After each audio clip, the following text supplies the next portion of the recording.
Hey guys, Galucia here, and we are picking up right where we left off in my Legend of Zelda Ocarina of Time walkthrough slash gameplay.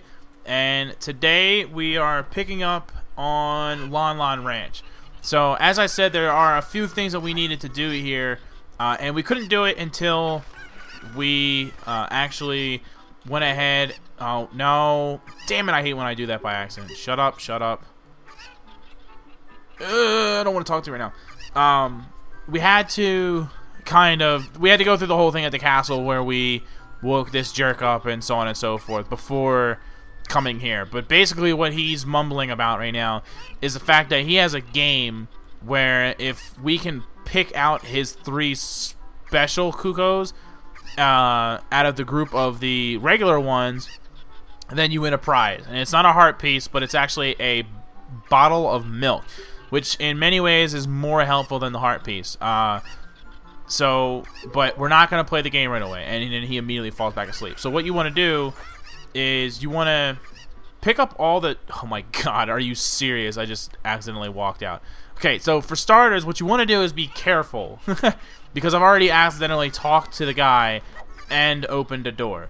So, because it's the same button for all those actions. But what we're looking to do here, and apparently we can't throw the chickens over the table, is kind of throw as many of the chickens as we can into the corner here before we talk to this guy and do the game, because that way it'll be obviously a lot easier to find his quote-unquote special Kukos if they are all shoved into this corner. Now, when you keep throwing them in that corner, they get piled up pretty good.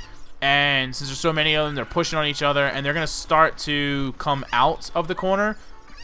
So the quicker you can do this, the better, so that they don't keep falling out. And you can kind of push them a little bit, too, as they get a little crowded.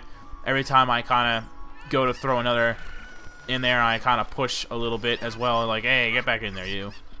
But they are inevitably going to start kind of spilling out of this tight space, because there's a lot of birds in there. But it should make it... I mean, you don't have to do this if you like the sport of trying to find this chicken, or Kukos, or whatever. But it does take a minute, so it might take you a few tries. But with this, we should be able to get it on the first go. Okay, so we'll start with the one that fell right here, because it's the closest one to all the other ones, and that way it won't get confused with any of the ones spilling out. And we got this one. Oh. He's in the damn... Get out of there. Alright, there you go. See how easy that was? So it's a lot better to pick all the other ones up first. Now he's going to ask us if we would like to marry his daughter, and then he's going to be like, ha ha ha, I was just kidding. That's not the prize. So we're going to get this jug of milk. Usually what now the milk will revive hearts. So if you want to hold on to it for that reason, if you feel like it's basically kind of like having a potion. So if you feel like you need that, then by all means use it for that. But for the purposes of this tutorial, that's not what we're going to do. I usually pretty much immediately will grab a hold of the milk. It's got 2 drinks, by the way. So it'll fully restore your hearts when you have this few amount of hearts, because I think it's only 5 hearts that it restores. But it'll fully restore your hearts twice before the bottle is empty. But it serves as more of a purpose being empty, and I will show you why and explain that later on as we go through today's episode. The only other thing that you need to do right now is go talk to Milan, because she's happy that we helped her out, and we're going to meet a friend of hers, which is this horse right here. But first we need to talk to this girl. So what's going to happen is... This horse is incredibly skittish and likes nobody except for her, and runs away at everything. But after the horse runs away, we're going to show her that we have an ocarina, and she's going to be like, oh, look at that, and then...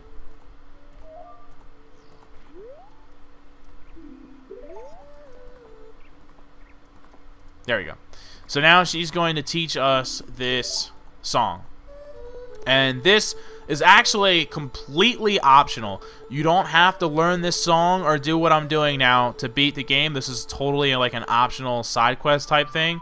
But, whoops, This damn... This is a lot easier on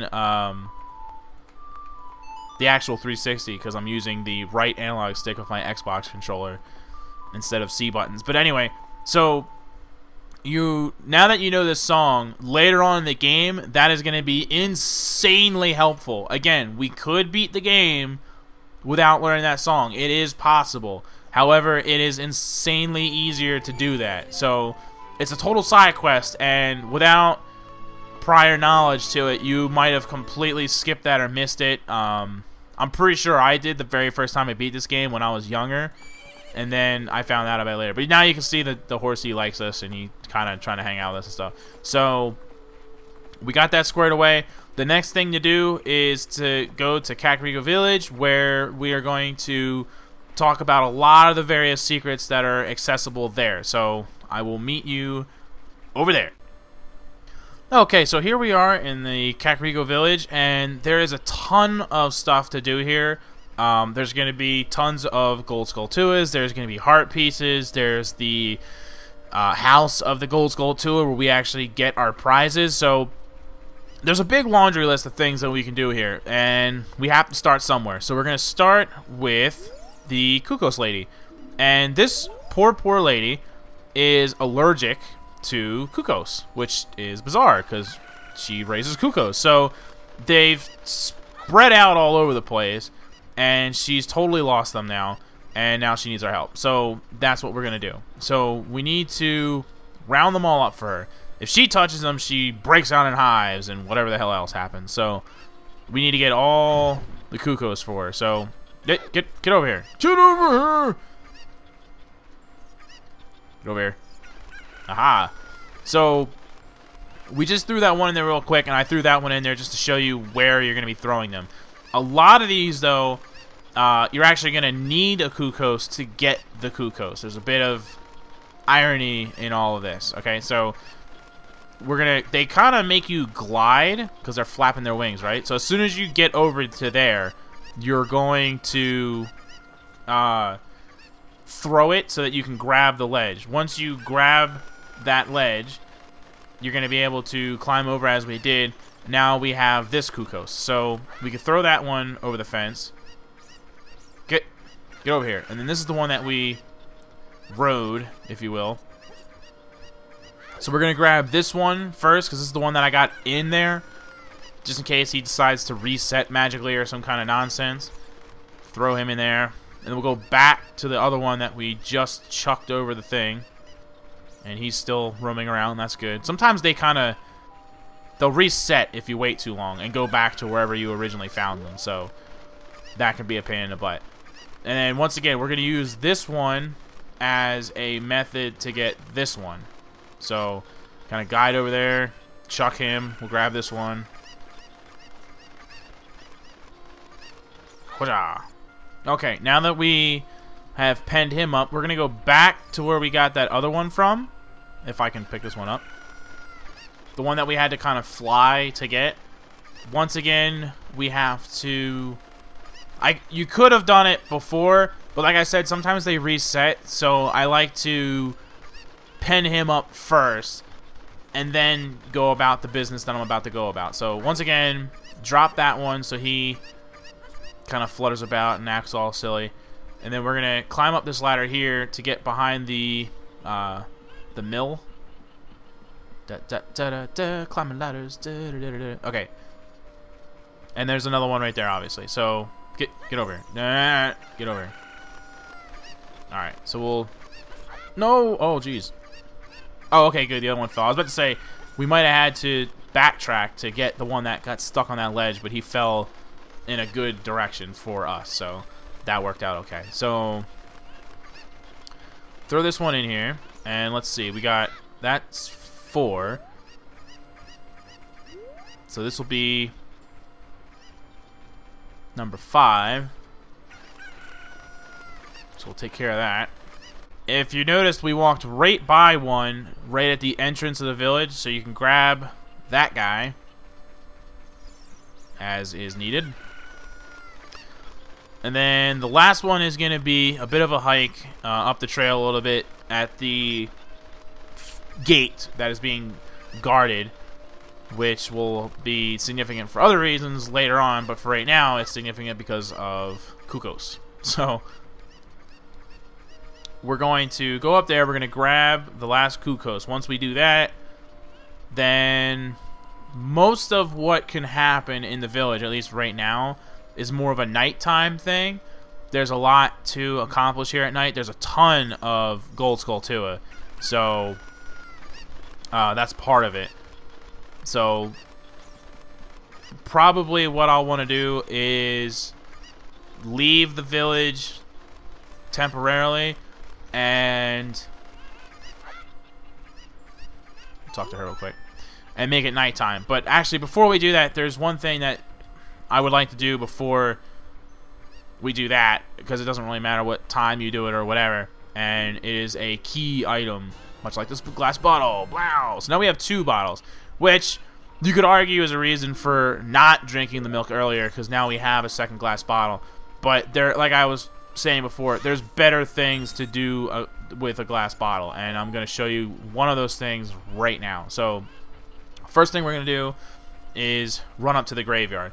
There's a few things to do here at the graveyard. One of the things right now I wouldn't recommend doing, just based on my current status, and that is to at night you can play the graveyard game. Hold on a second.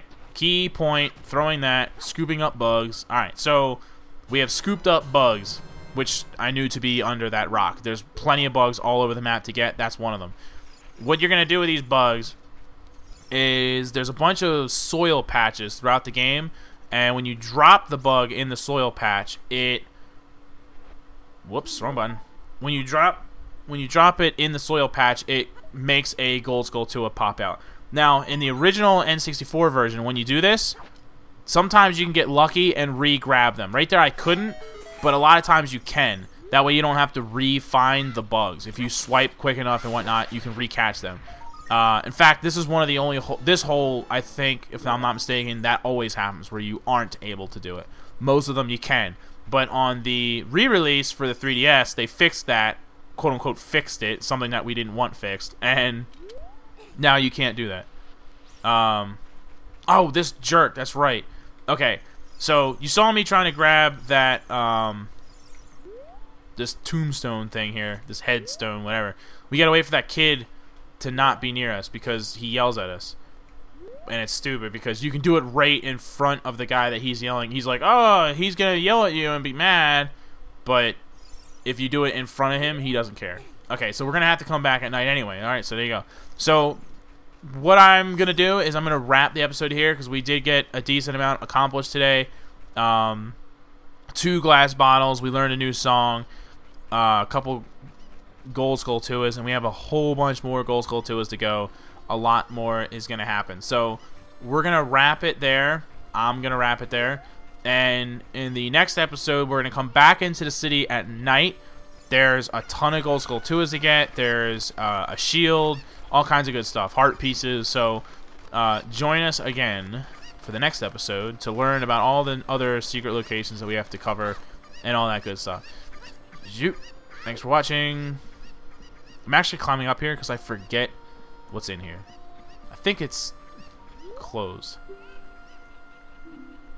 Yeah. Man. Thanks for watching, everybody, and I will see you next time.